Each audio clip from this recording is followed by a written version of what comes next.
Você não entende o Espírito Santo? Veja a origem, propósito e ação dele na sua vida. Se você não entende o Espírito Santo, talvez seja porque tentou começá-lo no lugar errado da história. Muitos imaginam que o Espírito surge apenas no Novo Testamento, no Pentecostes, ou nas palavras de Jesus em Jerusalém. Mas a Escritura revela algo muito mais profundo, vasto e misterioso. Antes que qualquer forma existisse, antes que o primeiro raio de luz cortasse a escuridão, antes que os fundamentos do cosmos fossem estabelecidos, havia uma presença viva pairando sobre um abismo silencioso. Não era um vento comum, não era uma energia impessoal, era o Espírito do Deus eterno, sustentando o caos primordial como quem observa uma obra prestes a ser revelada. Gênesis descreve essa cena com uma precisão que atravessa séculos. O Ruach Elohim pairava sobre a face das águas. Para os antigos hebreus, essa imagem não era poética, era literal e espiritual ao mesmo tempo. O termo Ruach carregava o sentido de sopro, vento e espírito, sempre associado à força ativa e inteligente que traz ordem onde existe desordem. Quando arqueólogos estudam mitos e cosmologias do Antigo Oriente Próximo, encontram relatos de caos, trevas e águas profundas. Contudo, nenhuma cultura apresenta uma cena onde o espírito de um Deus pessoal se move com intenção sobre as águas para iniciar vida. A revelação bíblica rompe completamente os paradigmas antigos. Ela não mostra um Deus lutando com monstros ou moldando o mundo a partir de cadáveres de divindades vencidas. Mostra um Deus soberano, criador, consciente e presente, trazendo ordem pelo poder do seu espírito. A narrativa do Gênesis não é apenas uma introdução ao mundo físico, mas a primeira janela para entendermos quem é o Espírito Santo. Ele não entra na história como um coadjuvante, nem como uma força suplementar para momentos de crise humana. Ele já estava lá antes de tudo. Ele participa da criação não como espectador, mas como agente ativo da vida. O Espírito é a respiração que inaugura a existência, a energia que sustenta, a presença que separa luz e trevas com autoridade divina. Quando reconhecemos isso, percebemos que não estamos diante de um mero conceito doutrinário. Estamos diante de uma pessoa eterna, consciente, presente e ativa, desde o primeiro momento da realidade. O Espírito Santo não é uma extensão de Deus. Ele é Deus. Não é uma força subordinada, mas uma pessoa divina que se move com absoluta sabedoria e propósito. Essa verdade muda tudo, porque revela que a ação do Espírito Santo na vida humana não é recente, nem limitada ao contexto da igreja primitiva. Ele já pairava sobre o caos da criação e continua pairando sobre o caos interior de cada ser humano que se aproxima de Deus. A mesma presença que deu forma ao universo é a que hoje molda corações, transforma mentes e restaura vidas quebradas por dentro. No entanto, se o Espírito já estava presente antes da criação, surge uma pergunta inevitável que transforma completamente nossa compreensão espiritual. Onde mais ele aparece na história bíblica? E como essa presença eterna se envolve com a jornada humana antes mesmo de existir povo, lei ou templo? Para descobrir, precisamos retornar aos primeiros homens que caminharam com Deus em uma época em que ainda não existiam escrituras. É lá que encontramos a próxima peça do mistério: o Espírito antes da criação, a presença que pairava sobre o caos. O Espírito Santo já estava aqui antes de existir luz. Essa afirmação parece simples, mas carrega um peso teológico que redefine completamente a maneira como vemos Deus, a criação e até nós mesmos. Quando abrimos o livro de Gênesis e encontramos a descrição das águas profundas envoltas em trevas, percebemos que antes de qualquer palavra criadora ser pronunciada, havia movimento. Um movimento silencioso, intencional e cheio de propósito. O Ruach Elohim pairava, não como um vento agitado, mas como uma presença que observa, sustenta e prepara. A palavra usada para pairava no hebraico carrega a imagem de um pássaro que agita suas asas sobre o ninho para gerar vida, calor e proteção. Antes de existir forma, a vida já era desejada. Antes de existir ordem, a ordem já estava sendo planejada. O Espírito Santo não assiste à criação, ele participa dela como aquele que traz coerência ao que ainda está informe. A cosmologia do Antigo Oriente Próximo descreve o caos como uma força hostil que precisa ser combatida, mas a Bíblia revela algo completamente diferente. Não há luta entre Deus e o caos, não há resistência, não há ameaça. O caos não é inimigo, é apenas o estado inicial, onde o Espírito se move para preparar o palco da criação. Essa imagem é reforçada por inúmeros achados arqueológicos que revelam como culturas vizinhas viam o mar primordial como símbolo de perigo e divindades rebeldes. A narrativa bíblica, porém, declara que o Espírito paira sobre essas águas com autoridade absoluta.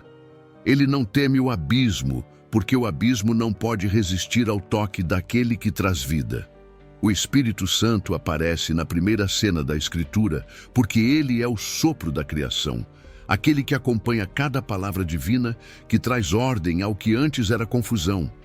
Quando a luz surge, ela não brota isolada. Ela nasce sob o olhar do Espírito.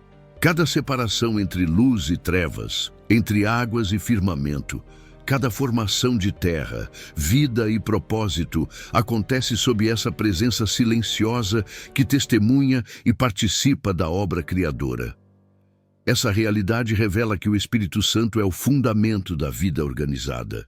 Ele é a força que gera estrutura, beleza e sentido. E essa mesma ação criadora continua ativa até hoje. Assim como ele pairava sobre o caos primordial, ele paira sobre o caos interior das nossas vidas. O Espírito identifica áreas que estão sem forma, trevosas e submersas, e se move com a mesma intenção de transformar, iluminar e restaurar.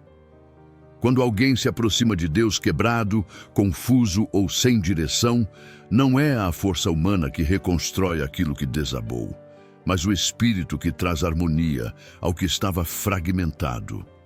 Essa verdade oferece um consolo profundo.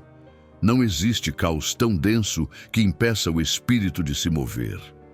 Ele não espera que o ambiente esteja pronto, ele prepara o ambiente. Ele não requer ordem para agir, ele cria ordem. Da mesma forma que se movia sobre águas silenciosas e profundas, ele se move sobre emoções conturbadas, pensamentos desalinhados e feridas antigas que ninguém vê.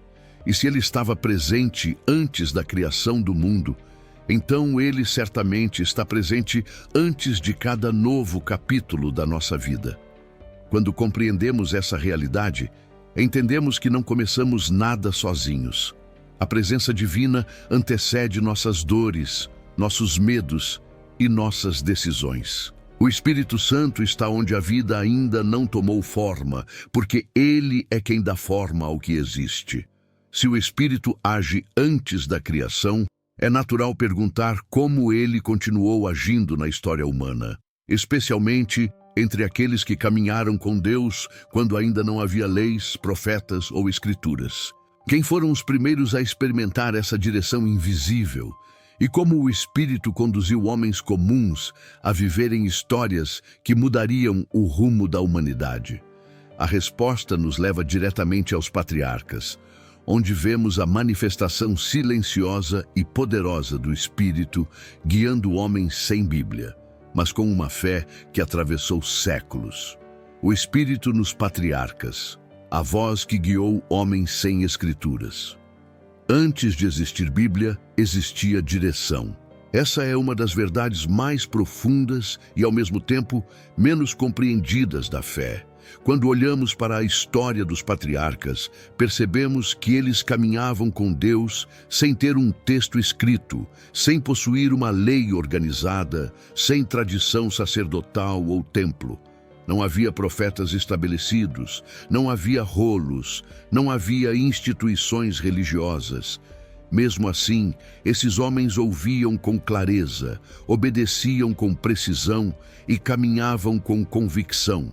A pergunta inevitável é: como? A resposta atravessa silenciosamente os capítulos do Gênesis. O Espírito Santo os guiava. Ele falava ao coração, iluminava o caminho, despertava convicções profundas, corrigia rotas e revelava direções impossíveis de serem discernidas apenas pela razão humana. A fé dos patriarcas era um movimento baseado não em regras, mas em relacionamento, não em sistemas, mas em presença. Abraão é o primeiro grande exemplo dessa condução invisível. Ele não recebeu instruções por meio de rolos sagrados. Ele ouviu a voz de Deus pela ação do Espírito que convence e chama. Estudos históricos mostram que Ur dos Caldeus era um centro de idolatria e culto lunar. Era improvável que alguém naquela cultura, cercado de crenças pagãs, simplesmente despertasse um desejo profundo pelo Deus verdadeiro. No entanto, Abraão responde a um chamado interno que não nasce da cultura, mas do Espírito. Ele deixa sua terra sem saber para onde vai, sustentado pela certeza de que não caminhava sozinho.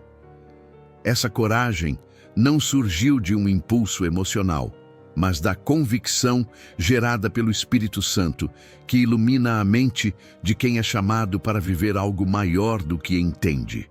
José, por sua vez, revela outra faceta dessa atuação. Ele interpreta sonhos, mas não como um mago egípcio treinado em práticas místicas. Ele reconhece que a interpretação pertence a Deus. Em toda a sua trajetória, desde o poço até o trono, o Espírito o sustenta com sabedoria, discernimento e domínio emocional que desafiam até os melhores registros da literatura antiga. A arqueologia confirma que o Egito da época era repleto de superstição e práticas espirituais distorcidas. E mesmo assim, José mantém sua integridade e clareza. Somente alguém guiado pelo Espírito conseguiria atravessar tantas adversidades, mantendo uma visão tão lúcida e coerente da vontade divina. Moisés também é um exemplo incontestável dessa direção sobrenatural. Crescido entre os egípcios, educado nas artes, ciências e crenças do faraó, ele deveria ter absorvido a mentalidade pagã que dominava sua época. No entanto, algo dentro dele o inquietava. O Espírito trabalhava antes mesmo de ele compreender plenamente sua missão. Quando a sarça ardente chama seu nome, o que ocorre não é uma experiência mística isolada, mas a continuação de uma obra silenciosa que já estava sendo feita em seu interior. A coragem que Moisés demonstra diante de Faraó, a sabedoria para conduzir um povo difícil e a mansidão que o caracteriza não surgiram por força própria. São frutos da ação persistente do Espírito moldando um homem que precisaria enfrentar desafios inimagináveis. A fé dos patriarcas não foi possível por mérito humano. O Espírito Santo foi o elo invisível que ligou céus e terra, guiando homens simples a participarem de um plano eterno. Ele colocou convicções no coração de Abraão, sabedoria na mente de José e coragem na alma de Moisés. Esse mesmo Espírito opera hoje da mesma maneira. Ele não depende de circunstâncias favoráveis, de formação acadêmica ou de ambientes espiritualmente propícios. Ele fala onde quer, quando quer e como quer. E quando fala, gera fé, convicção e obediência que desafiam toda a lógica humana. Mas à medida que avançamos na história, percebemos que algo muda radicalmente quando Israel deixa de ser apenas uma família e se torna um povo. A dinâmica espiritual se intensifica e novos desafios surgem. Como o Espírito Santo age quando uma nação inteira é chamada a viver sob a presença de Deus? E por quê? Mesmo vendo milagres, muitos ainda resistem à direção do Espírito. Essas respostas nos conduzem para o próximo capítulo, onde Israel experimenta a glória divina de perto, mas revela também a trágica dificuldade humana de ouvir o Espírito. O Espírito em Israel, entre o tabernáculo e o deserto da rebeldia. Israel viu a nuvem, mas ignorou o Espírito. Essa é uma das declarações mais dolorosas e reveladoras de toda a narrativa bíblica. Quando Deus tira seu povo do Egito, Ele não apenas os liberta da escravidão física, mas busca conduzi-los a uma vida moldada pela sua presença. A coluna de nuvem de dia e a coluna de fogo à noite não eram apenas sinais visíveis, eram manifestações externas de uma realidade interna que Deus desejava estabelecer. O Espírito Santo não queria apenas guiar um povo pelo deserto, queria habitar neles, transformar suas percepções, moldar seus corações e ensinar discernimento espiritual. O problema é que, apesar de verem milagres grandiosos, muitos não permitiram que o Espírito moldasse seu interior. A travessia do deserto é um retrato claro dessa tensão entre manifestação e compreensão. A arqueologia do Oriente Médio revela que povos nômades daquela região valorizavam profundamente sinais celestes e manifestações naturais difíceis de explicar. Israel, no entanto, estava diante de algo mais profundo do que um fenômeno incomum. A nuvem representava direção, proteção e presença. Mesmo assim, o povo murmurava, criticava e suspeitava do plano divino. Esse comportamento revela que milagres não produzem transformação se o coração não estiver aberto ao Espírito que interpreta, esclarece e convence. Milagres podem impactar os olhos, mas só o Espírito pode mudar a alma. A construção do tabernáculo aprofunda essa tensão. O tabernáculo não era uma estrutura comum. Cada detalhe, cada medida, cada material tinha um propósito espiritual que apontava para Cristo. Deus derrama seu Espírito sobre artesãos como Bezalel e Aholiabe, capacitando-os com habilidade extraordinária para construir algo que revelaria a santidade divina no meio de um povo imperfeito. Esses homens não aprenderam suas habilidades em escolas egípcias. Eles foram revestidos de sabedoria e entendimento pelo Espírito. No entanto, enquanto o Espírito capacitava alguns, outros não compreendiam a magnitude da presença que habitava entre eles. O tabernáculo era um convite para o povo perceber que Deus não queria apenas liderá-los à distância. Ele queria habitar entre eles e futuramente neles. Mesmo assim, a rebeldia se repetia. A arqueologia mostra que culturas vizinhas frequentemente adoravam bezerros dourados como símbolos de força e fertilidade. Israel, ao formar o bezerro de ouro, revela que seus olhos estavam no Egito, enquanto seus pés estavam no deserto. A idolatria não nasce da ausência de sinais, mas da ausência de rendição ao Espírito. Quando o povo decide criar uma imagem para adorar, demonstra que preferia manipular uma representação do divino do que se submeter ao Deus vivo que se movia livremente. A recusa em ouvir o Espírito sempre leva à substituição da verdade por algo que o coração humano pode controlar. A jornada pelo deserto também evidencia como o Espírito age através de líderes sensíveis à sua voz. Moisés frequentemente se apresentava como intercessor, porque entendia que sem o Espírito o povo estaria perdido. Ele dependia de Deus para cada decisão. Quando o Espírito repousa sobre os 70 anciãos e eles começam a profetizar, Deus demonstra que sua presença nunca foi limitada a um homem.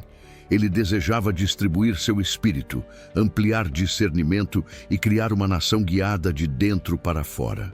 Porém, essa experiência, em vez de gerar fome espiritual, despertou ciúmes em alguns e indiferença em muitos. Israel tinha a presença visível de Deus ao redor, mas muitos rejeitavam a presença invisível dentro. O deserto expôs que milagres sem entrega produzem ingratidão. Presença sem obediência produz idolatria. Direção externa sem transformação interna produz rebeldia. O Espírito Santo desejava moldar um povo, mas o povo insistia em moldar Deus conforme suas expectativas. Essa realidade abre uma pergunta essencial para nossa compreensão.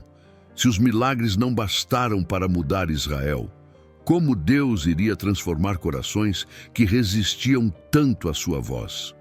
A resposta surge quando ele levanta homens que não apenas veem sinais, mas ouvem o Espírito. Homens que carregam mensagens que cortam o orgulho da nação e revelam que a verdadeira transformação começa na profundidade do ser humano. Esses homens são os profetas, e é neles que encontramos o próximo movimento do Espírito dentro da história bíblica. O Espírito nos profetas. A voz quebrando o silêncio da nação. O Espírito falava, mas poucos queriam ouvir. Essa é a marca inconfundível da atuação do Espírito Santo durante o período dos profetas. Em uma nação acostumada a sinais externos, rituais visíveis e manifestações grandiosas, Deus começa a fazer algo diferente. Ele passa a falar ao coração de homens específicos com uma clareza que Israel não estava disposto a aceitar. Enquanto o povo buscava segurança em tradições, alianças políticas e práticas religiosas superficiais, o Espírito levantava vozes que confrontavam a hipocrisia, a idolatria e a falsa espiritualidade. Esses homens não falavam por preferência ou opinião pessoal. Eles carregavam uma palavra que queimava por dentro, revelando que a voz do Espírito não apenas consola, mas corrige, reprova e alerta. Isaías é talvez o exemplo mais marcante dessa atuação. Ele vive num período de prosperidade aparente, mas de decadência espiritual profunda. O templo estava cheio, as ofertas eram abundantes, mas o coração da nação estava distante. Quando Isaías tem sua visão no templo, ele não vê apenas glória, ele vê santidade. E ao ver santidade, ele percebe sua própria condição e a condição de seu povo. A purificação de seus lábios é mais do que um gesto simbólico. É a capacitação do Espírito para que ele anuncie um juízo que ninguém queria ouvir e uma esperança que ninguém acreditava merecer. A mensagem de Isaías é um lembrete de que o Espírito não fala para confirmar nossos desejos, mas para revelar a vontade de Deus. Jeremias, por outro lado, mostra o aspecto mais doloroso dessa missão. Conhecido como o profeta chorão, ele não é fraco. Ele chora porque sente o peso do coração de Deus. O Espírito coloca dentro dele uma palavra que ele tenta calar, mas não consegue. Ela queima como fogo em seus ossos. Sua mensagem confronta líderes corruptos, sacerdotes vendidos e um povo que prefere ouvir mentiras confortáveis a aceitar verdades que exigem arrependimento. A arqueologia confirma que, naquele período, Jerusalém vivia tensão política extrema, alianças com potências estrangeiras e práticas religiosas misturadas com paganismo. O Espírito, através de Jeremias, expõe essas corrupções, porque Deus não permite que sua voz seja abafada por tradições vazias. Ezequiel traz uma dimensão ainda mais profunda. Exilado na Babilônia, ele recebe visões que desafiam a lógica humana. Seu chamado ocorre às margens do rio Quebar, longe do templo e da terra prometida. Ainda assim, o Espírito o toma, levanta e conduz. Em um contexto onde muitos acreditavam que a presença de Deus estava presa ao templo, o Espírito mostra que sua atuação não depende de localização geográfica. Ele age na Babilônia, no cativeiro, na terra estranha. As visões de Ezequiel sobre a glória de Deus, os ossos secos e o novo coração mostram que o Espírito Santo não é limitado pela condição humana. Ele pode restaurar o que morreu, transformar o que endureceu e reviver o que o pecado destruiu. Miqueias também demonstra essa atuação, trazendo uma mensagem de justiça, misericórdia e humildade. Enquanto líderes exploravam o povo e distorciam a lei, o Espírito capacita Miqueias a confrontar abusos com coragem e autoridade. Ele mostra que a verdadeira espiritualidade não reside em aparência religiosa, mas em vida transformada. A presença do Espírito sempre exige integridade. Ele não permite que o nome de Deus seja usado como proteção para comportamentos que o desonram. Esses profetas revelam que o Espírito Santo não é apenas o Deus da criação e da direção, mas o Deus da confrontação e da reforma espiritual. Ele fala onde há corrupção, toca onde há endurecimento e revela onde há engano. A resistência do povo aos profetas demonstra que ouvir o Espírito exige rendição profunda e coragem para abandonar ídolos, tradições vazias e comportamentos confortáveis. No entanto, mesmo diante de tanto juízo e correção, os profetas começam a anunciar algo que muda completamente o horizonte espiritual de Israel. Eles declaram que o Espírito que guiou patriarcas, confrontou Israel e levantou profetas seria derramado de maneira inédita. Uma promessa que ultrapassa fronteiras, gerações e limitações humanas. Uma promessa que não se limita a poucos escolhidos, mas se estende a toda a carne. É essa promessa que abre a próxima etapa da revelação divina, onde o Espírito deixa de ser privilégio de alguns e se torna disponível para todos os que buscam a Deus com sinceridade. A promessa escatológica, um Espírito derramado sobre toda a carne.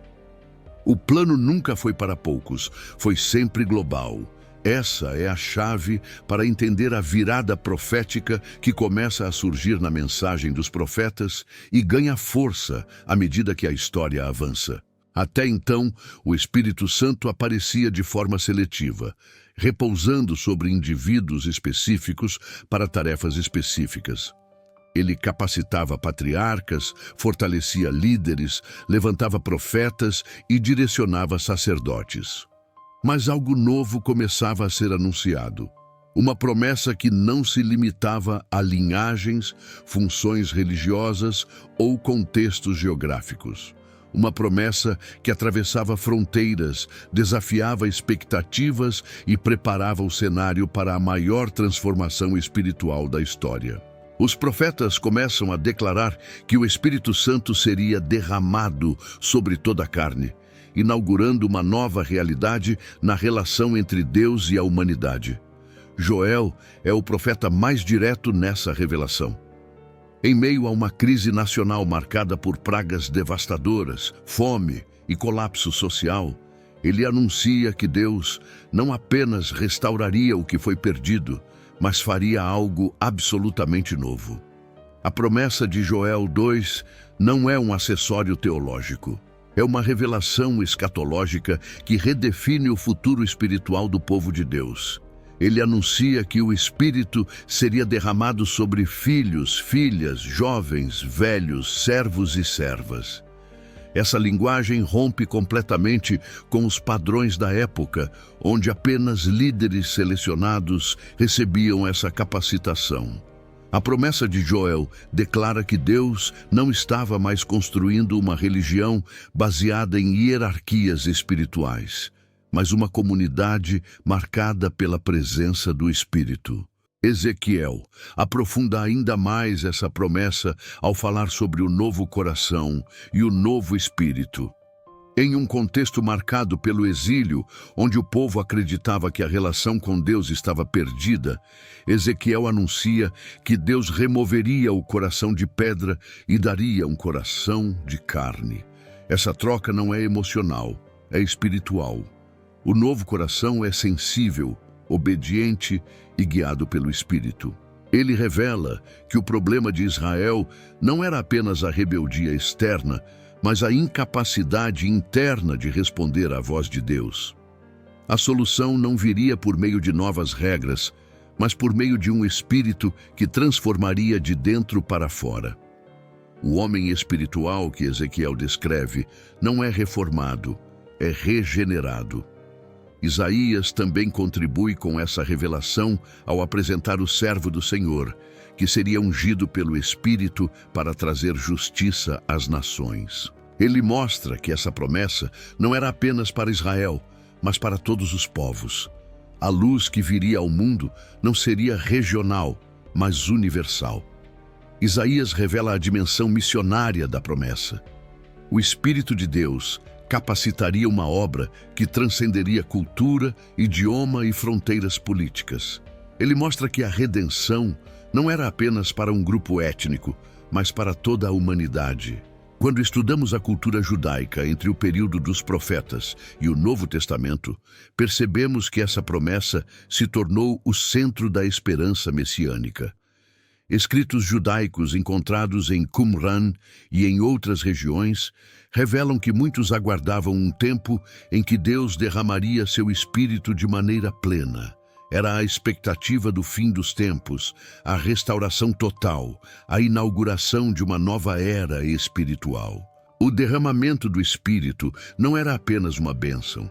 Era o sinal de que Deus estava iniciando sua obra redentora final na história humana.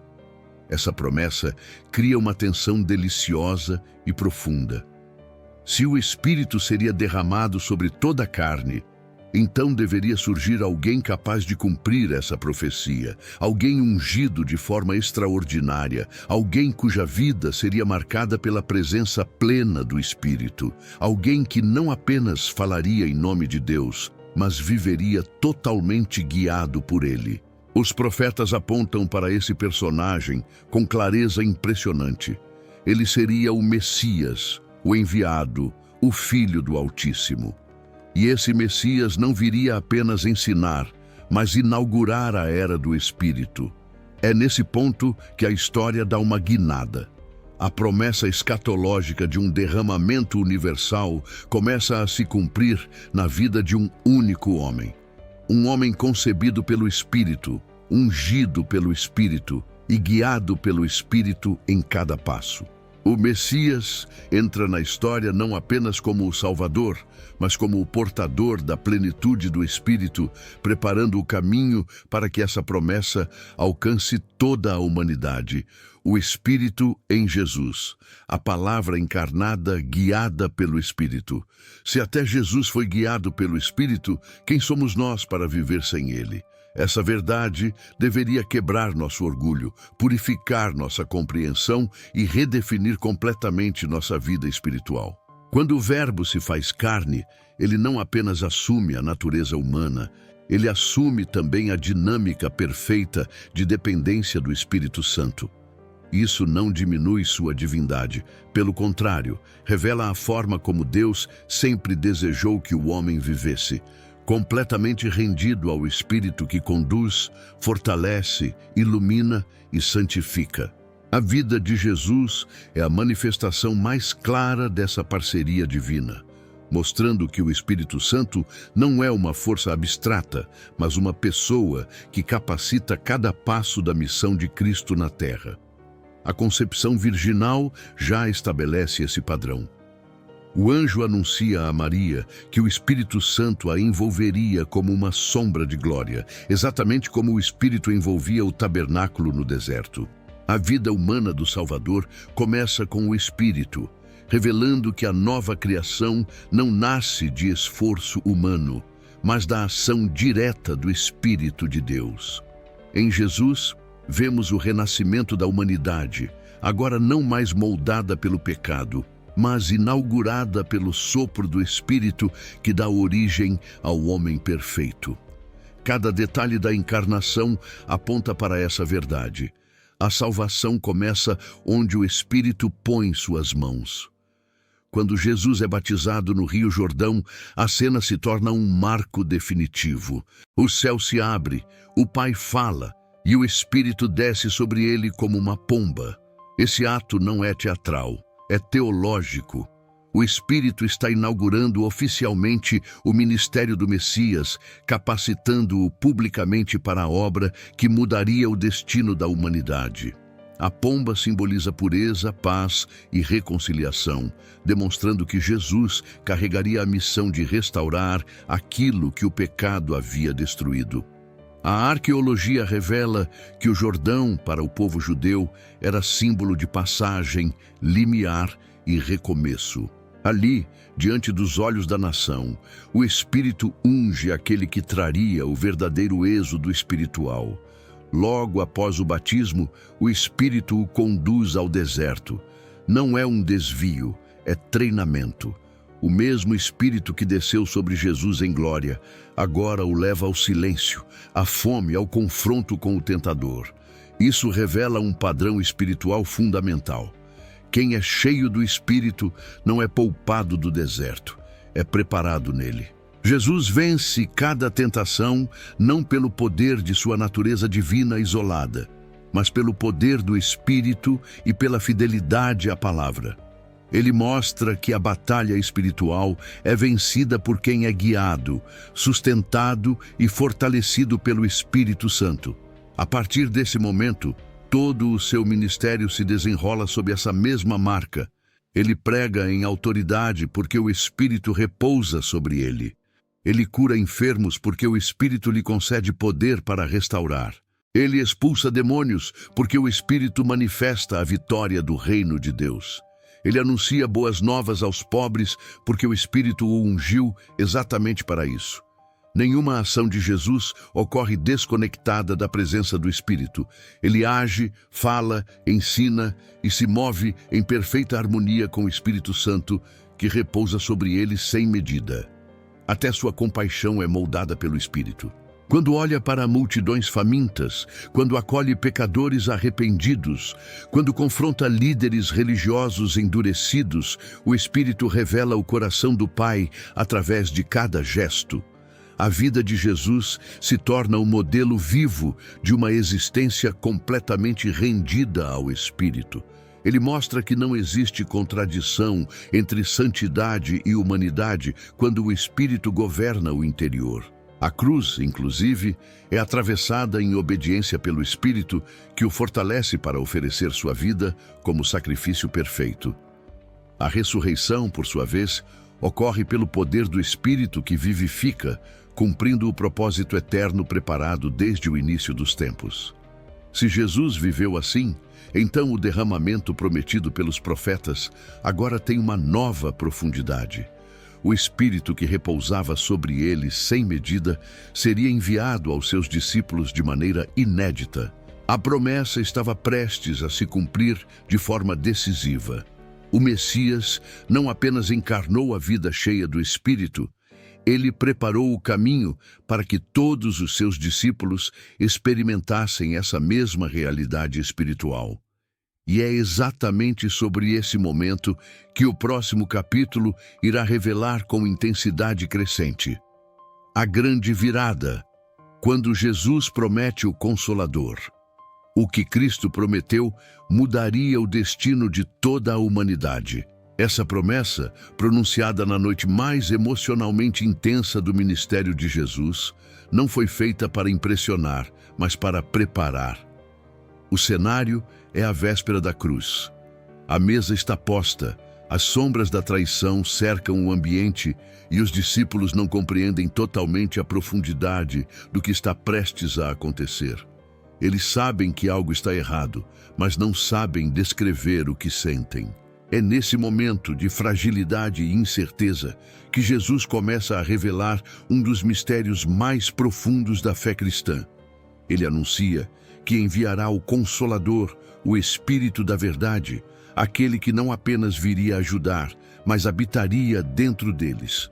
Essa revelação marca a transição de uma fé baseada em presença física para uma fé apoiada na presença interior do Espírito Santo. Quando Jesus diz, "Eu rogarei ao Pai e Ele vos dará outro Consolador", ele usa uma expressão que carrega significado teológico intenso. A palavra outro, no grego, não significa diferente, mas igual em essência. Jesus não prometia um substituto inferior. Ele prometia alguém que continuaria sua obra com a mesma autoridade, santidade e poder. A expressão consolador ou paráclitos descreve alguém que está ao lado para defender, orientar, fortalecer e interceder. Essa figura não surge apenas para confortar corações feridos, mas para equipar discípulos que carregariam o peso da missão de Cristo no mundo. O contexto histórico amplifica essa revelação. Na cultura judaica do primeiro século, perder um mestre significava perder direção, identidade e propósito. Mestres rabínicos formavam discípulos que dependiam profundamente de sua presença física para aprender e interpretar a Torá. Jesus, porém, vai além dessa tradição. Ele afirma que sua saída física não significava abandono, mas avanço. A ida de Jesus ao Pai abriria espaço para que o Espírito Santo viesse habitar em todos os discípulos e não apenas caminhar ao lado deles. Era uma mudança radical. A presença divina deixaria de ser externa para se tornar interna. O Deus que caminhava com o povo passaria a habitar dentro do povo. A promessa de Jesus também define o papel do Espírito. Ele não viria apenas para consolar emocionalmente, mas para ensinar todas as coisas, lembrar as palavras de Cristo, convencer o mundo do pecado, da justiça e do juízo, e guiar os discípulos a toda a verdade. Ele é apresentado como mestre, advogado, guia e testemunha. Jesus mostra que o Espírito dá continuidade à revelação divina. Ele não traz uma nova verdade desconectada da Escritura, mas ilumina a verdade que Cristo revelou. Isso estabelece um princípio fundamental. Toda a ação do Espírito aponta para Cristo e glorifica Cristo. O Espírito nunca eleva o homem, nunca exalta experiências humanas, nunca promove emoções como fim em si mesmas. Ele exalta o Filho para que o mundo creia. A promessa do Consolador também confronta o medo dos discípulos. Eles temiam ficar sozinhos, mas Jesus os prepara para uma presença ainda mais profunda do que a que tinham experimentado até então. Ele afirma que o Espírito estaria neles e com eles. Isso não era apenas companhia, era capacitação. Não era apenas consolo, era poder. Não era apenas presença, era transformação. Jesus deixa claro que a missão que eles receberiam após sua ascensão dependeria totalmente da ação do Espírito. Sem ele, não haveria coragem para testemunhar, nem sabedoria para ensinar, nem poder para enfrentar perseguições. O Espírito seria a força invisível que sustentaria cada passo da igreja nascente. Essa promessa cria uma expectativa crescente, que molda os últimos dias de Jesus com seus discípulos. Ele repete, reforça e aprofunda esse ensino durante os capítulos finais do Evangelho de João, como se estivesse preparando o coração deles para a maior revolução espiritual da história. O Espírito Santo, que antes falava através dos profetas e capacitou o próprio Cristo, agora seria derramado sobre todos os discípulos, inaugurando uma nova era espiritual. A expectativa dessa promessa se torna o ponto central do próximo capítulo, onde veremos o momento em que céu e terra se encontram de maneira definitiva. Pentecostes, o dia em que o céu desceu sobre a terra. Nenhum evento da história explica tanto o Espírito Santo quanto este. Pentecostes não é apenas uma data na tradição cristã, mas o momento em que o invisível se torna palpável. O eterno invade o tempo e a promessa que atravessou séculos finalmente se cumpre. Quando os discípulos se reúnem no cenáculo, obedecendo à ordem de Jesus para esperar até que fossem revestidos de poder do alto, eles ainda não compreendiam a magnitude do que estava prestes a acontecer. O céu não apenas se abriria, ele desceria. O Espírito Santo não viria apenas visitar, mas habitar. A terra não apenas seria tocada, mas incendiada por uma presença que mudaria o curso da humanidade para sempre. O cenário histórico amplifica o significado desse momento. Pentecostes, ou Shavuot, era uma das 3 grandes festas de peregrinação para o povo judeu. Jerusalém estava lotada de judeus, espalhados por diversas regiões do Império Romano, cada um trazendo suas línguas, sotaques e culturas. A arqueologia revela que, nessa época, Jerusalém fervilhava de tensões políticas, expectativas messiânicas e fervor religioso. Era o palco perfeito para um mover divino que transcenderia fronteiras. Deus escolhe precisamente esse contexto multicultural para revelar que sua promessa não era apenas para Israel, mas para todas as nações. A variedade de idiomas presentes na cidade se tornaria o sinal visível de uma verdade espiritual profunda. O Espírito Santo estava inaugurando a missão global. Quando o som, como de um vento impetuoso, enche o cenáculo, não há dúvidas de que algo extraordinário estava acontecendo. O vento simboliza movimento, vida e transformação. Assim como o Ruach Elohim pairava sobre as águas do caos em Gênesis, agora o Espírito se move com a mesma força criadora sobre aqueles que seriam responsáveis por espalhar a mensagem do reino. As línguas como de fogo que repousam sobre cada discípulo não são metáforas. Elas representam purificação, capacitação e autoridade divina. Fogo era símbolo da presença de Deus desde o Sinai. E agora, cada discípulo se torna um pequeno Sinai ambulante, carregando a chama do Espírito em seu próprio ser. O que antes era concentrado em um monte, agora se espalha por pessoas comuns, transformando cada uma delas em templo vivo. O fenômeno das línguas faladas naquele dia não foi um ato caótico ou emocional. Foi um sinal estratégico e missionário.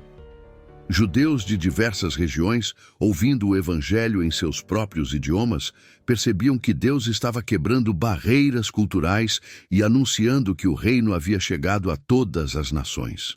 A mensagem de Pedro, cheia de coragem e clareza, não nasceu de talento retórico, mas da ação do Espírito que transforma medrosos em testemunhas destemidas. O mesmo homem que havia negado Jesus agora enfrenta multidões com ousadia sobrenatural.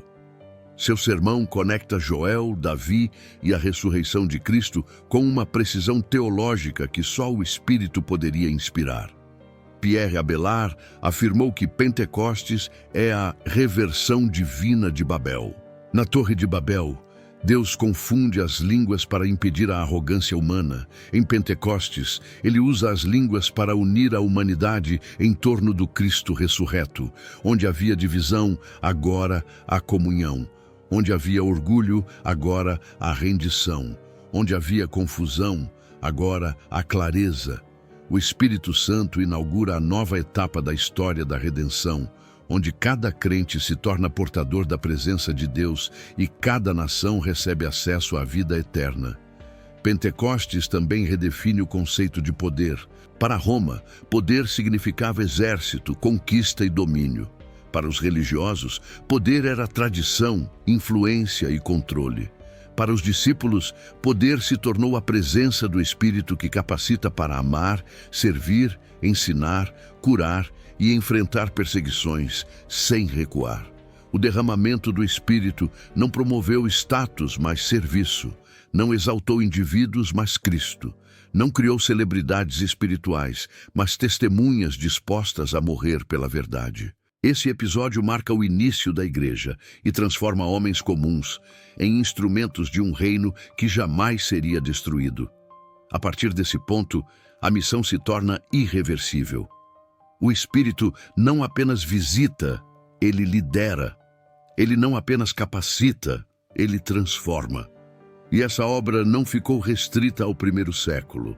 O próximo capítulo mostra como o Espírito age poderosamente na igreja, conduzindo cada passo, fortalecendo cada testemunho e garantindo que o Evangelho avance mesmo diante de tempestades e perseguições. A ação do Espírito na igreja: coragem, unidade e discernimento. Sem o Espírito, a igreja seria só uma instituição. Essa frase resume com precisão o que o livro de Atos revela de forma incontestável. A igreja nasce em Pentecostes, mas cresce, avança, resiste e transforma o mundo, porque o Espírito Santo age continuamente em seu interior. Ele é o pulso da missão, a força que sustenta a fé, o fogo que purifica intenções e a luz que guia decisões. A igreja não se moveu porque tinha estruturas, conselhos ou recursos. Ela se moveu porque tinha o Espírito. É impossível entender a expansão do Evangelho no mundo antigo sem compreender a presença ativa do Espírito Santo na vida da comunidade cristã. A primeira marca visível dessa atuação é a coragem. Os discípulos que antes se escondiam com medo das autoridades, agora enfrentam multidões, líderes religiosos e tribunais com uma ousadia inexplicável. Essa transformação não veio de temperamento, nem de treinamento, mas do Espírito. Pedro, que tremia diante de uma criada, agora confronta o Sinédrio, afirmando que é melhor obedecer a Deus do que aos homens. A arqueologia revela que o Sinédrio era uma das instituições mais poderosas da Judéia, composta por homens influentes, letrados e temidos. Mesmo assim, homens simples e sem prestígio se levantam diante deles com uma firmeza que só o Espírito poderia produzir. A coragem da igreja não é emocional, é espiritual. Ela nasce da convicção de que Cristo ressuscitou e de que o Espírito habita dentro de cada discípulo. A segunda marca é a unidade. A igreja primitiva não era homogênea. Era composta por judeus locais, judeus helenistas, estrangeiros convertidos e pessoas de diferentes classes sociais. No mundo antigo, diferenças linguísticas e culturais eram motivos frequentes de tensão. Porém, o Espírito produz uma unidade que vai além de afinidades humanas. Ele cria um vínculo espiritual que transforma a comunidade em uma família. Em Atos, vemos os cristãos dividindo recursos, servindo uns aos outros e permanecendo juntos mesmo diante de ameaças. Essa unidade não era fruto de idealismo, mas da ação do Espírito que quebrava orgulho, curava feridas e produzia amor sacrificial. A comunhão da igreja é prova de que o Espírito não apenas transforma indivíduos, mas constrói um povo. O Espírito também se revela como o discernidor da missão. A expansão do Evangelho não ocorre por planejamento humano, mas pela direção do Espírito que abre portas, fecha caminhos e guia servos disponíveis. Quando Filipe é levado ao deserto para encontrar o eunuco etíope, não é coincidência, é propósito. Quando Pedro é conduzido à casa de Cornélio, um centurião romano, é o Espírito que quebra barreiras culturais e revela que a salvação é para todos os povos. Quando Paulo e Barnabé são separados para a obra missionária, é o Espírito quem fala à comunidade. A igreja não decide rotas, ela discerne caminhos. A missão não nasce de ambição, mas de obediência. Esse padrão revela que o Espírito é o verdadeiro estrategista do reino. Além disso, o Espírito protege a igreja de falsificações espirituais. Em Atos, vemos casos como o de Ananias e Safira, onde o Espírito revela intenções escondidas para preservar a pureza da comunidade. O discernimento espiritual não é habilidade humana, mas obra do Espírito que ilumina o que está oculto. Ele guarda a igreja contra doutrinas enganosas, falsos mestres e manipulações que poderiam destruir a fé dos simples. A história da igreja primitiva mostra que sem essa proteção, o evangelho teria sido distorcido rapidamente. O Espírito garante que a verdade permaneça inegociável. Finalmente, o Espírito fortalece a igreja diante da perseguição. Enquanto o Império Romano tentava sufocar o cristianismo com ameaças, prisões e execuções, o Espírito dava consolo, esperança e firmeza. A arqueologia confirma que muitos cristãos se reuniam em catacumbas, cavernas e casas escondidas. Mesmo assim, a chama do Evangelho não se apagava. Ela crescia.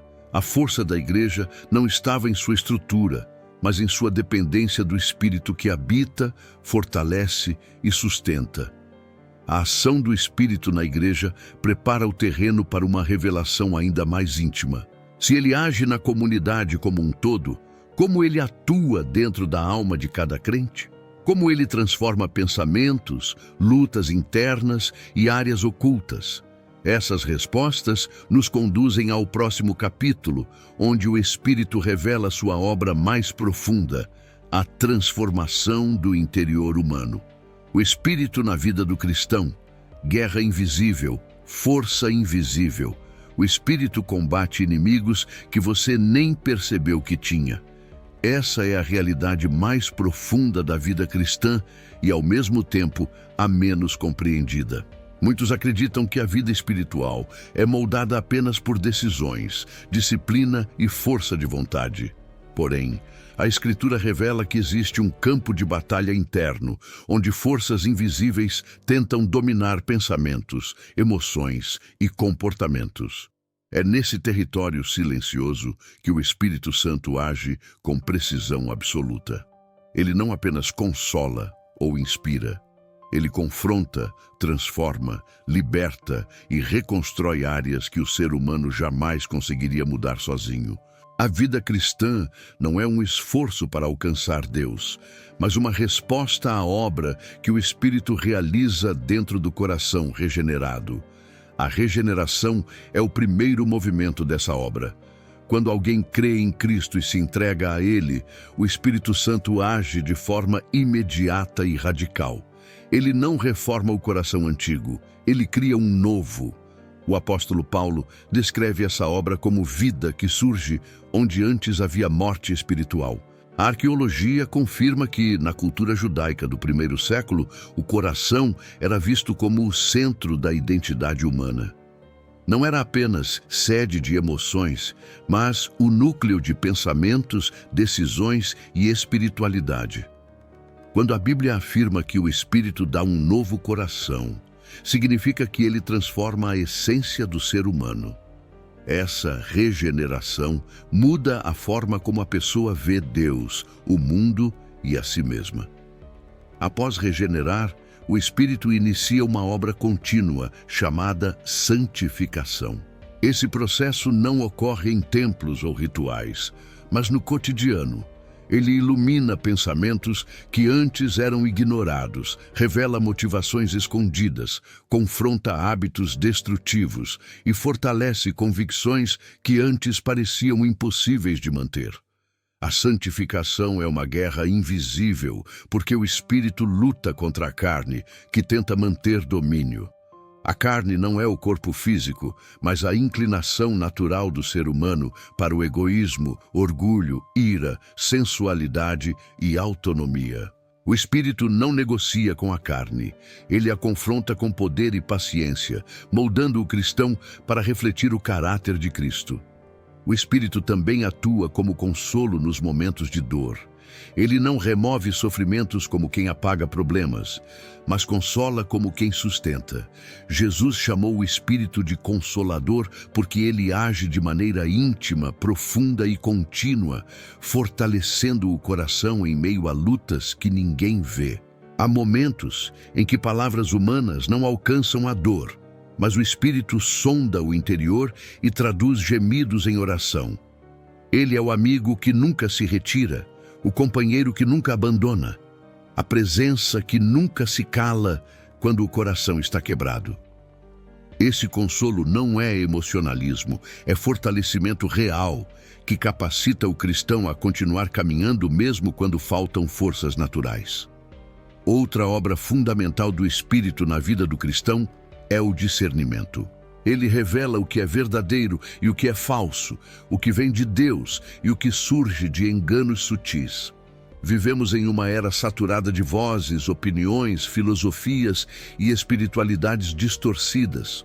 O discernimento espiritual não é a habilidade de escolher entre certo e errado, mas entre certo e quase certo. O Espírito ilumina a mente do cristão, para que ele reconheça mentiras travestidas de verdade e rejeite caminhos que parecem bons, mas conduzem à ruína. Ele é o guardião da verdade dentro de cada discípulo. Além disso, o Espírito capacita o cristão para vencer tentações. Ele não apenas alerta sobre o perigo, mas oferece força para resistir. A tentação não perde poder porque alguém se tornou crente. Ela perde domínio porque o Espírito habita dentro do crente. Ele cria uma resistência interior que não nasce do medo, mas da convicção de que a vida em Cristo é maior do que qualquer prazer passageiro. Essa força invisível é o que sustenta homens e mulheres comuns a permanecerem fiéis em circunstâncias que destruiriam qualquer um que dependesse apenas de si mesmo. O Espírito também produz frutos, que não são resultados de esforço humano, mas manifestações da presença divina. Amor, alegria, paz, paciência, bondade, fidelidade e domínio próprio surgem dentro do cristão como evidências de que o Espírito está moldando seu caráter. Esses frutos não nascem imediatamente, mas crescem à medida que a pessoa se rende, obedece e confia. Eles são a prova viva de que o Espírito Santo transforma o impossível em possível. Essa obra profunda levanta uma pergunta essencial. Se o Espírito atua no interior, como o cristão reconhece sua voz em meio ao ruído do mundo e da própria alma? Como discernir a voz de Deus entre tantas vozes que competem por atenção? É essa busca por clareza que nos conduz ao próximo capítulo, onde descobriremos o mistério da voz do Espírito e os perigos de confundi-la com influências modernas. A voz do Espírito, silêncio, discernimento e enganos modernos. Nem toda voz espiritual vem de Deus. Essa é uma realidade tão séria quanto negligenciada no mundo atual.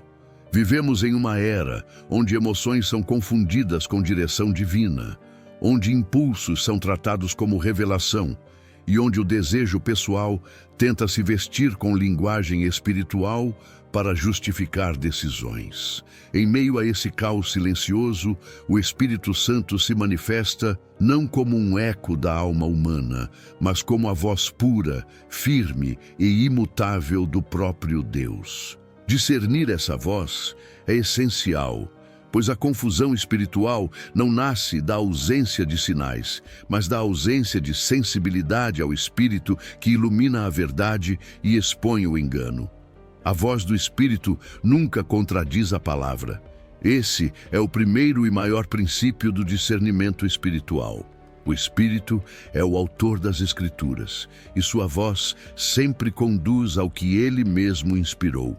Na cultura judaica, onde a Torá era considerada o eixo da vida espiritual, a voz de Deus era reconhecida por sua fidelidade à revelação anterior. Jesus reforça esse padrão ao afirmar que o Espírito lembraria aos discípulos tudo o que ele havia ensinado. Isso significa que qualquer voz que promove autonomia, vaidade, rebeldia, vingança ou relativização da verdade não vem do Espírito. Ele não fortalece o ego humano, ele exalta Cristo, ele não alimenta desejos imediatos. Ele molda um coração submisso à vontade de Deus. O Espírito fala de maneira íntima, mas não emocionalista. Sua voz não é um mero sentimento passageiro, e sim uma convicção profunda que se instala no coração com serenidade e firmeza. A arqueologia e os relatos históricos mostram que, no período bíblico, pessoas buscavam direção espiritual por meio de adivinhações, sinais celestes e práticas místicas. O Espírito Santo se distingue completamente desse padrão. Ele não manipula emoções, nem usa superstição. Sua direção é clara, coerente e profundamente ligada à natureza e ao caráter de Deus. Quando ele fala, ele produz paz mesmo em meio ao desconforto, e produz temor mesmo em meio à doçura. Sua voz não confunde, esclarece. Ao mesmo tempo, o Espírito revela enganos modernos que assumem formas sutis. Vivemos em uma cultura focada em performance, autoestima, gratificação imediata e espiritualidade superficial. Muitas mensagens que parecem espirituais são, na verdade, construções humanas embaladas em linguagem bíblica. O Espírito expõe essas distorções porque sua obra é conduzir o cristão à verdade completa. Ele revela motivações escondidas, confronta intenções equivocadas e mostra quando uma ideia agradável é, na verdade, destrutiva. Sua voz corrige antes que o erro se torne hábito e alerta antes que a vaidade se torne queda. O Espírito também fala através de circunstâncias, desde que interpretadas à luz da palavra. Ele abre portas que ninguém pode fechar e fecha portas que ninguém pode abrir. No entanto, ele nunca usa circunstâncias isoladas para contradizer princípios espirituais eternos. Discernir essa dinâmica exige maturidade, paciência e sensibilidade. Muitos se perdem porque interpretam desejos como sinais ou obstáculos como reprovação divina. O Espírito não trabalha por ambiguidades manipuladas pelo coração humano. Ele trabalha por convicções que brotam da Escritura, da oração e da obediência. Há momentos em que o Espírito se cala. Esse silêncio não é rejeição, mas ensino. Ele nos chama a aprofundar raízes, fortalecer confiança e purificar intenções. O silêncio do Espírito revela quanto do nosso relacionamento com Deus está baseado em sensações e quanto está baseado em fé. Quando ele não fala, ele está treinando. Quando ele silencia, ele está moldando o caráter. Quando a voz cessa por um tempo, ele está preparando o coração para ouvir algo maior. O silêncio é um convite à maturidade. Discernir a voz do Espírito, portanto, não é um dom reservado a poucos, mas uma responsabilidade de todos os cristãos que desejam viver segundo a vontade de Deus. Para isso, é necessário aprender a reconhecer sua voz no meio das vozes da carne, do mundo e do inimigo. E é justamente da relação entre silêncio, provação e maturidade que o próximo capítulo tratará, aprofundando o mistério da ação do Espírito nos desertos espirituais. Quando o Espírito silencia, o teste, o deserto e a maturidade. O silêncio do Espírito não é ausência, é treinamento. Essa verdade desconstrói uma das percepções mais equivocadas da vida espiritual. Muitas pessoas acreditam que quando não recebem respostas imediatas, quando a direção parece encoberta ou quando a sensação de presença diminui, Deus as abandonou ou perdeu interesse por elas. A Escritura revela exatamente o contrário. O silêncio do Espírito é um dos instrumentos mais profundos para gerar maturidade, discernimento e firmeza interior. Ele não silencia porque se afastou, mas porque está moldando o caráter de quem precisa aprender a caminhar, não por sensações, mas por fé sólida. O deserto sempre foi o ambiente escolhido por Deus para treinar seus filhos. Abraão passa por períodos longos de silêncio antes de ver o cumprimento das promessas. José vive anos sem nenhuma explicação sobre sua trajetória de sofrimento. Moisés é moldado no deserto de Midian por 40 anos antes de se tornar líder. Israel atravessa o Sinai aprendendo que viver da presença de Deus não é baseado em estímulos constantes, mas confiança silenciosa. Até Jesus é conduzido pelo Espírito ao deserto antes de iniciar seu ministério. O deserto bíblico é o lugar onde Deus fala mais profundamente, mas raramente da forma que esperamos. A arqueologia mostra que o deserto do Oriente Médio era hostil, imprevisível e solitário. Era um lugar onde o ser humano reconhecia sua fragilidade e a necessidade absoluta de depender de Deus. É nesse ambiente interno e externo que o silêncio do Espírito revela sua intenção formadora. Quando o Espírito silencia, ele revela o que realmente governa o coração. Ele expõe se o cristão depende de emoções ou de convicções, se busca a vontade de Deus ou validações pessoais. No silêncio, desejos ocultos emergem, inseguranças afloram, ídolos secretos se tornam visíveis, não para condenar, mas para curar. O silêncio expõe para que o espírito possa santificar. Ele rasga camadas profundas da alma que não seriam alcançadas enquanto a pessoa estivesse acomodada por sensações espirituais constantes. É no silêncio que aprendemos a orar com sinceridade, a confiar sem ver, a obedecer sem compreender e a descansar sem manipular. O silêncio do espírito também fortalece o discernimento. Quando a alma para de ser guiada por expectativas emocionais, ela passa a distinguir com clareza as vozes internas que antes se misturavam. O silêncio revela o barulho que vem da carne e os ruídos que vêm do medo. Ele treina o cristão a diferenciar o impulso do espírito de impulsos pessoais travestidos de espiritualidade. Assim como um soldado aprende a identificar o som distante de um inimigo, o cristão aprende a reconhecer a voz do Espírito exatamente porque vive períodos de quietude. O silêncio educa a alma. Além disso, o silêncio do Espírito prepara para a obediência profunda. Quando observamos a vida dos grandes homens e mulheres de Deus, percebemos que todas as decisões mais transformadoras da fé foram tomadas não em momentos de êxtase espiritual, mas em momentos de silêncio.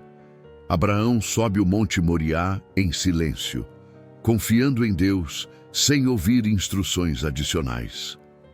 Davi espera anos para assumir o trono, sustentado por promessas que não eram acompanhadas de confirmações frequentes. Jesus atravessa a noite do Getsêmani sem ouvir uma voz audível, apenas sustentado pela convicção de que a vontade do Pai seria suficiente. O silêncio não enfraquece, ele enraiza. O silêncio do Espírito também protege. Em uma era barulhenta, onde cada emoção tenta se transformar em direção, onde cada opinião se apresenta como verdade, o silêncio impede precipitação. Ele obriga o cristão a buscar, investigar, meditar e esperar. Ele impede que decisões permanentes sejam tomadas sob emoções temporárias. Ele resguarda o cristão das ciladas do engano religioso, da manipulação espiritual e da autossuficiência disfarçada.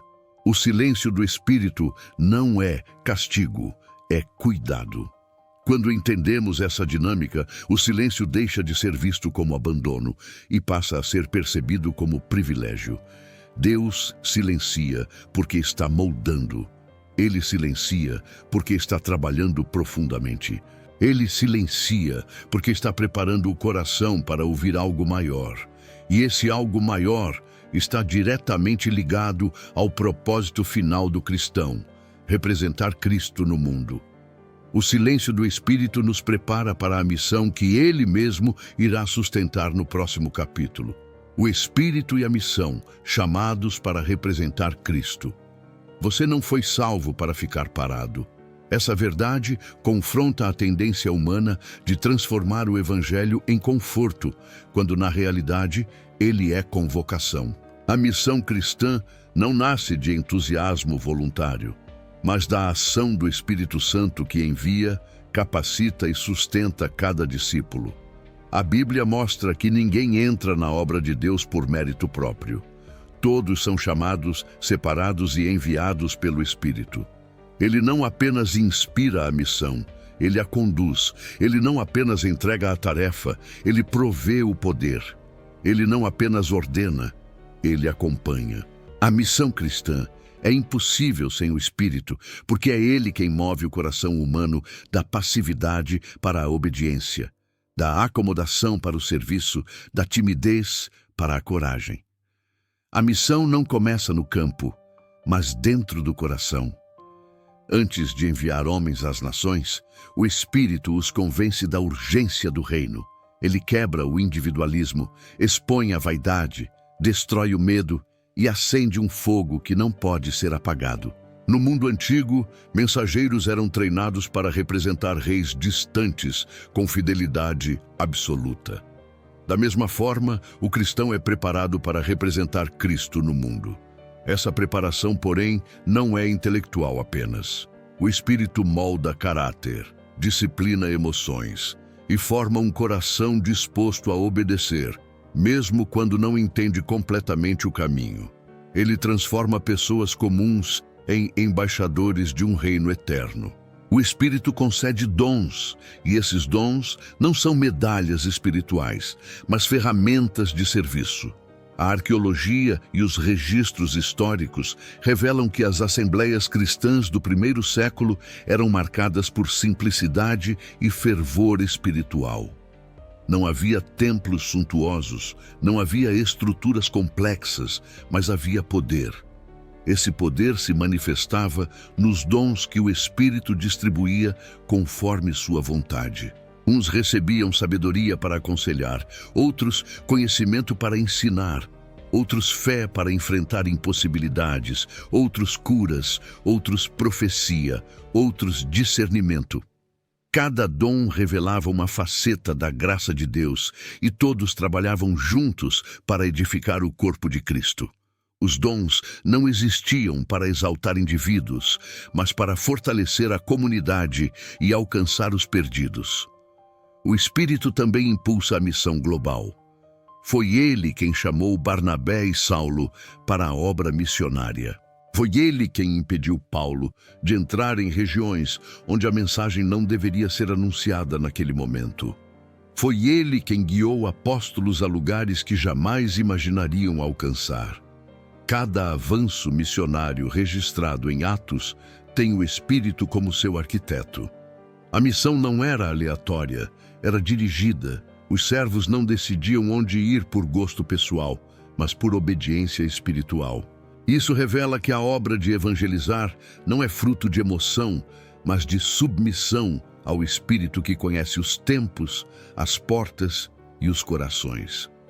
O Espírito fortalece os missionários em meio às provações. A missão cristã nunca foi confortável. Ela envolveu prisões, açoites, rejeição, fome, perseguição e até morte. A história da igreja primitiva, confirmada por registros romanos, mostra que os discípulos enfrentavam perigos reais diariamente. Contudo, nenhum deles recuava porque eram fortalecidos pelo Espírito. Ele era o consolo em prisões, a coragem em tribunais, a resistência em tempestades e a alegria em meio ao sofrimento. O Espírito não remove dificuldades, mas capacita para atravessá-las com fidelidade. Ele sustenta aqueles que proclamam Cristo quando o mundo tenta silenciá-los. Mas a missão não se limita ao evangelismo. Ela inclui o testemunho silencioso da vida transformada. O Espírito produz frutos que revelam Cristo sem que uma palavra seja pronunciada. No meio da corrupção, ele produz integridade. No meio da violência, ele produz mansidão. No meio da impaciência, ele produz longanimidade. O cristão cheio do Espírito prega tanto com suas ações quanto com suas palavras. Ele se torna um reflexo vivo do caráter de Cristo, despertando nos outros a pergunta que abre portas para o Evangelho. O que há de diferente em você? No entanto, viver para Cristo nesse mundo não acontece sem oposição. A missão do Espírito na vida do cristão prepara-o para uma guerra muito mais ampla do que conflitos externos. Existe uma batalha espiritual que atravessa culturas, épocas e nações. Uma guerra silenciosa, mas devastadora, que tenta apagar a luz do Espírito e seduzir o coração humano. É essa guerra que o próximo capítulo revela, mostrando que seguir o Espírito exige sobriedade, vigilância e resistência espiritual. A guerra final, o Espírito contra o Espírito do mundo. A guerra espiritual não é mística, é moral, mental e espiritual. Essa afirmação desmonta a imagem popular de conflitos invisíveis travados apenas em atmosferas carregadas ou cenários dramáticos. A verdadeira guerra é muito mais sutil, profunda e contínua. Ela ocorre na arena mais complexa da existência humana, o coração. A Bíblia fala sobre o espírito do mundo, uma força que molda pensamentos, hábitos, culturas, valores e sistemas inteiros. Ele não aparece com chifres, mas com ideias atraentes. Não ruge como um monstro, mas sussurra como uma filosofia. Ele não ataca com violência explícita, mas com seduções que parecem inofensivas. É a esse espírito que o Espírito Santo confronta diariamente dentro e fora da igreja. O espírito do mundo sempre tenta substituir Cristo, distorcer a verdade e corromper o propósito humano. Ele se apresenta em formas variadas ao longo da história. Nos tempos bíblicos, expressava-se por meio do paganismo, da idolatria estatal, da imoralidade celebrada e da busca insaciável por poder.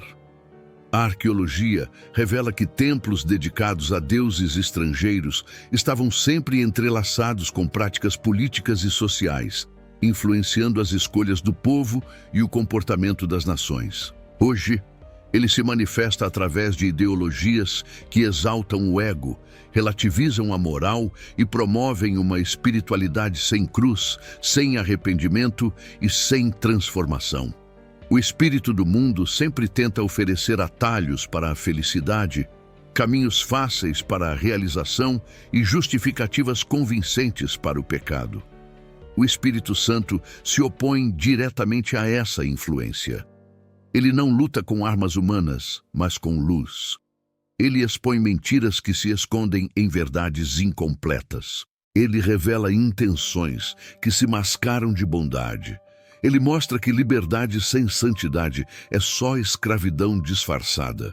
O Espírito não disputa espaço com o mundo. Ele soberanamente conquista corações que se rendem. A guerra final não ocorre no campo da força, mas da fidelidade. Cada cristão é chamado a resistir ao espírito do mundo não com isolamento religioso, mas com sobriedade espiritual. O Espírito Santo fortalece essa resistência ao produzir em cada crente aquilo que o mundo não pode gerar. Temer a Deus mais do que aos homens, amar a verdade mais do que a aprovação e buscar o reino mais do que o prazer imediato. Essa guerra se intensifica nos últimos dias. A Bíblia anuncia que o espírito do mundo se tornaria mais sedutor e agressivo à medida que a humanidade se afastasse da verdade. O apóstolo Paulo descreve tempos em que pessoas rejeitariam a sã doutrina, preferindo mestres que afirmassem seus desejos. Jesus alerta sobre falsos cristos, falsos profetas e enganos tão convincentes que, se possível, enganariam até os escolhidos. O livro de Apocalipse apresenta imagens simbólicas que revelam sistemas globais que se opõem abertamente ao Deus vivo. Esses textos não falam de monstros literais, mas de estruturas culturais, ideológicas e espirituais que tentam sufocar a fé autêntica. É nesse contexto que a atuação do Espírito se torna vital, pois ele guarda o povo de Deus contra enganos sofisticados. O Espírito Santo não apenas revela o mal, mas fortalece o crente para permanecer firme. Ele produz discernimento, coragem e constância. Ele capacita cristãos a viverem uma fé que não se dobra às pressões externas, nem aos apelos internos da carne. Ele levanta testemunhas que enfrentam zombaria com mansidão, perseguição com fidelidade e sedução com vigilância. O Espírito transforma cada cristão em uma fortaleza espiritual que resiste não por força própria, mas pelo poder de Deus habitando dentro dele. No meio dessa batalha, o Espírito preserva a esperança. Ele lembra constantemente que o mal não terá a última palavra, que o caos não é eterno e que a luz prevalecerá. Ele revela que a guerra final não termina neste mundo, mas culmina na consumação do reino. Essa certeza sustenta o coração do cristão em dias sombrios e prepara o terreno para a revelação gloriosa do próximo capítulo, onde a obra do Espírito se une ao clímax da redenção, a nova criação. O clímax da redenção, o Espírito e a nova criação. A obra do Espírito termina onde tudo começou, na nova criação. Essa verdade encerra o arco mais profundo da história bíblica e revela que o Espírito Santo não é apenas o início da vida espiritual, mas o seu destino final. Desde o primeiro versículo de Gênesis, quando ele paira sobre as águas, até o último capítulo de Apocalipse, onde o Espírito e a noiva dizem "Vem", percebemos que toda a trajetória da redenção é conduzida pela ação contínua e irresistível do Espírito. Ele é o agente da criação, o inspirador da revelação, o sustentador da igreja e o consolador do cristão. Mas sua obra não encontra plena consumação neste mundo caído. Seu clímax acontece quando Deus restaura todas as coisas, quando a velha criação passa e a nova criação emerge com glória eterna. A Bíblia descreve esse momento com imagens grandiosas. Em Apocalipse, João vê novos céus e nova terra, uma realidade completamente livre do pecado, da morte, da dor e da corrupção. O Espírito Santo prepara o coração da noiva para esse momento. Ele santifica, purifica, instrui, corrige e transforma cada cristão para que esteja pronto para habitar um mundo onde a presença de Deus preenche tudo. A nova criação não é apenas uma mudança geográfica, mas uma transformação espiritual total, onde o Espírito terá finalmente consumado sua obra de regenerar, restaurar e glorificar o povo de Deus. Cada fragmento de dor, cada memória quebrada, cada cicatriz emocional será completamente curada pela presença viva de Deus. O Espírito faz essa ponte entre o agora e o eterno. Ele nos dá um vislumbre da glória futura por meio de sua presença em nós. Isso é o que Paulo descreve como penhor do Espírito, uma espécie de antecipação da herança final. Assim como alguém recebe uma amostra de algo grandioso que ainda virá, o cristão experimenta no presente uma medida daquilo que será pleno na nova criação. O consolo que sentimos, a paz que excede entendimento, a alegria espiritual que não depende de circunstâncias são sinais de um mundo futuro que já está invadindo o presente. O Espírito é o elo entre o já e o ainda não.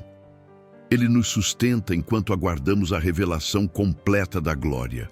A nova criação também revela a dimensão cósmica da obra do Espírito. A arqueologia e a história mostram que Israel esperava uma restauração política e territorial. Mas Deus sempre teve um plano muito mais amplo. Ele não pretendia restaurar apenas uma nação, mas toda a criação. O pecado não afetou apenas o ser humano, mas o cosmos. A natureza geme, aguardando a redenção final. O Espírito participa dessa expectativa, intercedendo com gemidos que não podem ser descritos em palavras. Ele sente a dor da criação e trabalha para conduzi-la à glória futura. Quando a nova criação for revelada, o Espírito será o doador da vida eterna, que preencherá tudo com perfeição. Na nova criação, não haverá mais templo, porque o Senhor será o próprio templo. Não haverá mais noite, porque o Cordeiro será a luz. E não haverá mais separação entre Deus e o homem, porque o Espírito preencherá tudo com sua presença. Ele não será mais parcialmente experimentado, mas plenamente desfrutado. A visão de João revela um mundo sem lágrimas, sem injustiça, sem engano e sem maldade. Esse mundo não é uma fantasia espiritual, mas a concretização do plano eterno de Deus, cumprido pelo poder do Espírito Santo que age desde o início da história. O Espírito também será o responsável por glorificar o corpo dos crentes. A ressurreição não é apenas um evento físico, mas espiritual. O mesmo Espírito que ressuscitou Jesus dos mortos dará vida aos corpos mortais dos cristãos, transformando-os em corpos incorruptíveis, dignos da eternidade. Nossa esperança não está em manter a vida neste mundo, mas em receber a vida eterna em um corpo que não adoece, não envelhece e não morre. Essa obra é exclusiva do Espírito, o vivificador, o renovador, o restaurador da vida. No clímax da redenção, o Espírito e a noiva fazem o último convite. Vem. Esse convite é ao mesmo tempo um clamor e uma declaração. A noiva deseja o retorno de Cristo porque foi preparada pelo Espírito. E o Espírito deseja o retorno de Cristo porque sua obra terá alcançado seu objetivo supremo. O reino finalmente se tornará visível e a comunhão perfeita entre Deus e o homem será eterna. A nova criação não é apenas o fim da história, é o começo do que nunca terá fim. A eternidade será vivida na presença plena do Deus triuno, onde o Espírito preencherá tudo em todos. Essa é a recompensa dos que perseveraram, o descanso dos que lutaram, a glória dos que creram e a herança dos que foram selados pelo Espírito Santo para o grande dia da redenção. Convocação espiritual. A jornada que atravessamos revela uma verdade incontornável. Não existe vida cristã autêntica sem o Espírito Santo.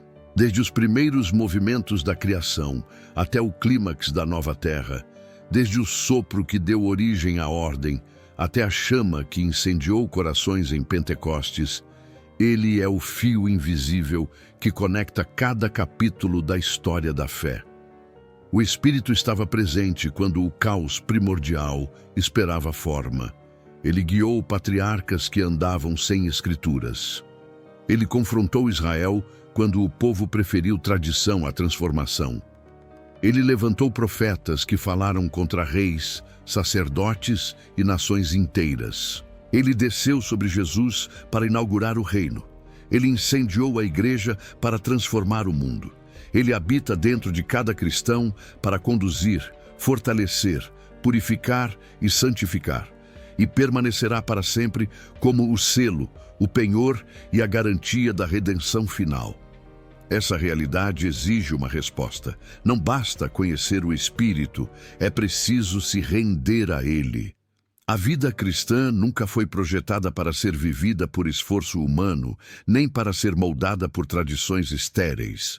O Espírito não é acessório da fé, ele é a essência da fé. E muitos vivem uma vida espiritual esvaziada porque tratam o Espírito como suplemento e não como Senhor. Ele não deseja espaços esporádicos no coração, mas domínio total. Ele não busca ser convidado para momentos religiosos, mas ser o guia permanente de cada pensamento, cada decisão e cada área da vida. Submeter-se ao Espírito é entregar o controle, abandonar o orgulho, rejeitar a autossuficiência e abraçar a vontade de Deus com humildade e confiança. Essa rendição, porém, nunca é abstrata. Ela se revela no cotidiano, no perdão que parece impossível, na paciência que não nasce naturalmente, na coragem para obedecer quando tudo desafia a fé, na renúncia de caminhos que seduzem, mas afastam do propósito. É o Espírito quem capacita o cristão a viver aquilo que Deus exige. Ele não apenas aponta a direção, ele sustenta cada passo. Ele não apenas revela o erro, ele dá força para abandoná-lo. Ele não apenas inspira o certo, ele forma o caráter necessário para praticá-lo. Sua obra é completa, profunda, paciente e ininterrupta. O Espírito também chama o cristão para discernir o tempo em que vive. O mundo moderno está saturado de espiritualidades artificiais, de mensagens que exaltam o eu, de religiões que prometem vida sem cruz e de filosofias que distorcem a verdade. O Espírito Santo é o guardião da sã doutrina e a defesa da alma contra o engano. Submeter-se a ele é colocar-se sob sua luz, permitindo que ele revele o que ainda está oculto, corrija o que ainda está torto e proteja o que ainda é frágil. Ele é a voz firme que diz não quando o coração diz sim, e é a voz suave que diz sim quando o medo diz não. Ele conduz ao caminho estreito, não ao caminho popular. A ação do Espírito também desperta senso de missão. Ninguém cheio do Espírito permanece parado. Quem é tocado por ele é enviado. Quem é fortalecido por ele testemunha. Quem é moldado por ele serve. A missão cristã não é uma opção, é uma consequência inevitável da vida conduzida pelo Espírito. Ele envia para perto e para longe, para muitos e para poucos, para os fortes e para os quebrados. Ele capacita a falar quando é necessário e a silenciar quando é sábio. Ele levanta homens e mulheres comuns para fazerem coisas extraordinárias em nome de Cristo. A missão não é um peso, é um privilégio. Por fim, o Espírito desperta a saudade do céu. Ele planta dentro do crente uma expectativa que nenhuma realização nesta vida consegue satisfazer. Ele lembra continuamente que este mundo não é o destino final, mas a preparação para o lar eterno. Ele desperta fome por santidade, sede por justiça e desejo profundo pela presença plena de Deus. Ele é o sopro que nos liga ao eterno e a chama que nos lembra que a redenção está próxima. Quando a noiva clama, vem, é o Espírito dentro dela quem clama junto. Diante de tudo isso, o chamado é claro. Abra seu coração ao Espírito Santo. Renda-se à sua voz. Permita que ele transforme aquilo que você não consegue mudar. Deixe que ele conduza caminhos que você não sabe trilhar. Confie que ele sabe curar dores que você não sabe explicar. Busque-o com sinceridade, obedeça-o com reverência e ame-o com profundidade. Ele é o presente que Cristo prometeu, o Consolador que permanece, o guia que nunca falha e o Deus que habita em você para cumprir a boa obra até o fim. Essa é a convocação. Deixe o Espírito Santo ser Senhor da sua vida. Permita que ele finalize em você aquilo que começou na eternidade. Viva pela presença, dependa do poder e espere pela glória. O Espírito e a noiva continuam dizendo, vem.